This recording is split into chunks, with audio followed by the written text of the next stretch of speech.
Thank you. Senator Raine. Yes, thank you very much for being here. And I'd like to address my questions to the ladies from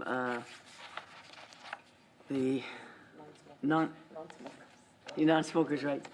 I too am concerned about the ambiguity that's potentially in the laws, and especially if they're different all across the country, because they will be left to provincial jurisdiction, and that's the laws around a landlord's ability to evict somebody if they're smoking prohibiting. And we need to look at what's happening right now in a transition period. So is your organization working on a template that could be recommended to all the provinces as a type of landlord-tenancy contract that would make it very clear that smoking of marijuana or smoking of tobacco is or is not allowed in their premises? And would that, because it's important. I mean, there may be landlords out there that are happy to have people smoke in their premises and others that don't want it. So it should be left up to the investor in the building. And so that's point one. The second question I want from you is, would your group be able to pull together information on how to recommend to strata corporations all across the country what kind of bylaws they can put in place that would be enforceable? Because I know this is an issue that many strata corporations just don't have the expertise to get it right, and I would hope that you would be looking at that. So could you comment on those two opportunities that you have? Absolutely. As I said earlier, this has been a huge issue for our organization. We actually have a dedicated website, smokefreehousingON.ca, and it's a sister website to similar ones in Quebec, Nova Scotia, British Columbia, and I think that might be it at this point.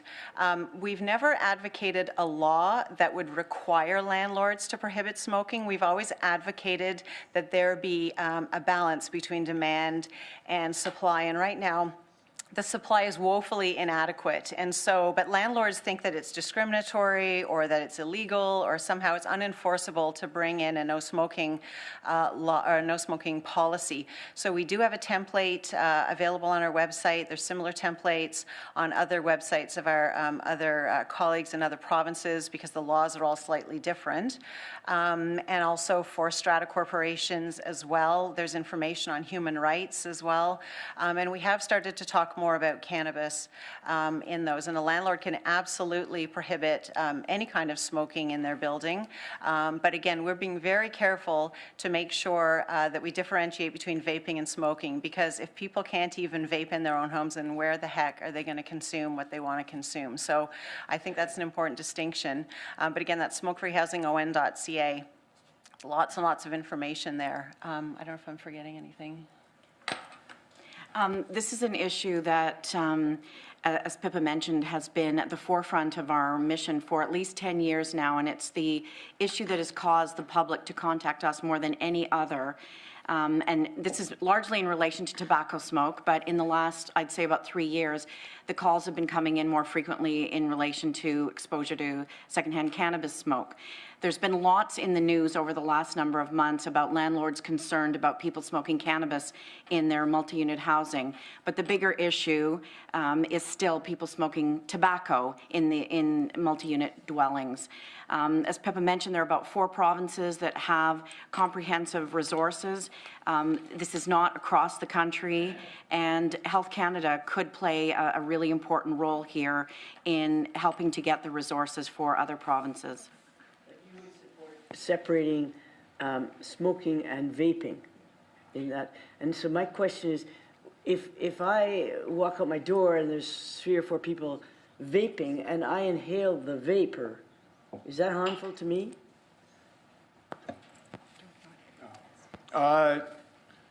Nothing compared to what it would be like having a candle on your table at a restaurant.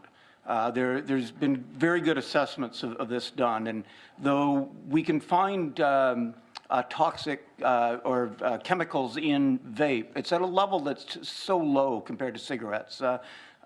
Igor Bernstein from Drexel University, a Canadian, has published widely on this. There's good information from public health sources in the UK.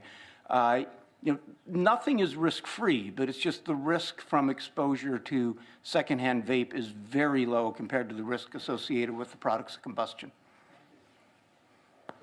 If I can just add to that, there's been so many confusing mixed messages in the media. The study, at this point, in terms of vaping and the aerosol, we don't have standardized methods for study, and so some scientists are using machines and others are using humans. And the machines sometimes overheat and create all these toxins that would never be tolerated by humans. And then they go and they announce that there's, sky-high levels of formaldehyde in aerosol, and it's going to be super bad for everyone.